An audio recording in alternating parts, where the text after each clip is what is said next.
Bonjour Jean-Paul. Attends, je suis en train de chercher comment il s'appelle le mec. Non mais pas en route. Alors là on arrive sur une... Voilà, là on est sur le site des futures vignes d'Étretat, des futurs vignobles d'Étretat. Ouais, le vignoble d'Étretat, c'est une longue histoire.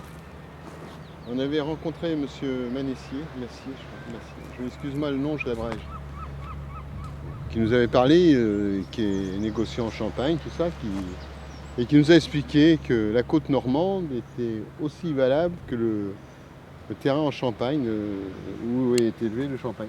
Donc de là on a discuté, nous a monté un projet, on a cherché un terrain avec pas mal de difficultés, trouver un terrain qui nous appartient parce qu'on ne va pas chez un propriétaire, donc automatiquement on avait vu là-haut sur la falaise, on avait vu à la vigne, parce qu'à la vigne il y a aussi une chose qui s'est passée, on appelle la vigne, ça s'appelle la vieille vigne, parce qu'il y avait déjà des vignes autant des Romains, autant des Gaulois. Quand les Romains se sont installés sur la côte normande, ils ont mis des vignes. Et autour de la vigne, où il y a qu'on appelle la vigne chez nous, où il y avait la décharge, il y avait des vignes. Mais ça posait des problèmes de clôture avec les lapins et tout.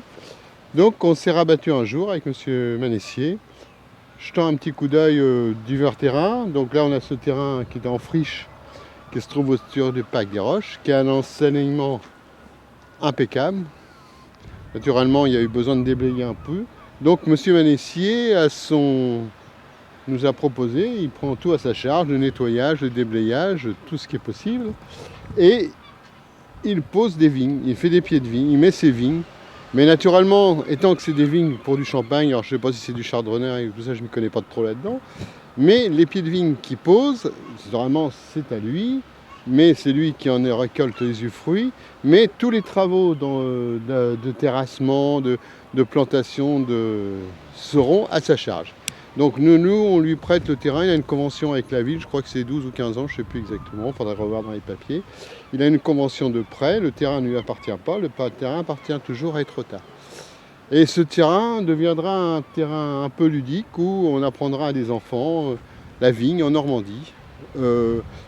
Les plants de vigne vont être plantés là au printemps, là, avril-mai.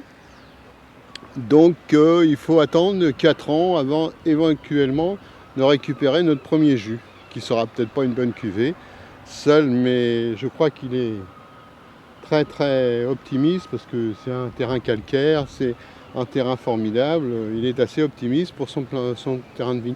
Donc je pense qu'il va planter entre 100, 150, 200, je ne sais pas encore exactement le chiffre, ça dépendait un peu de la surface qu'on retrouvait, de plants de vigne.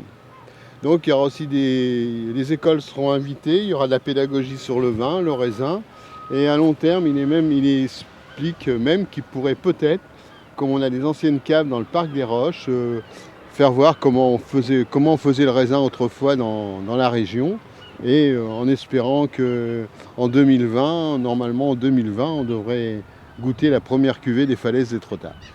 C'est pas mal, hein.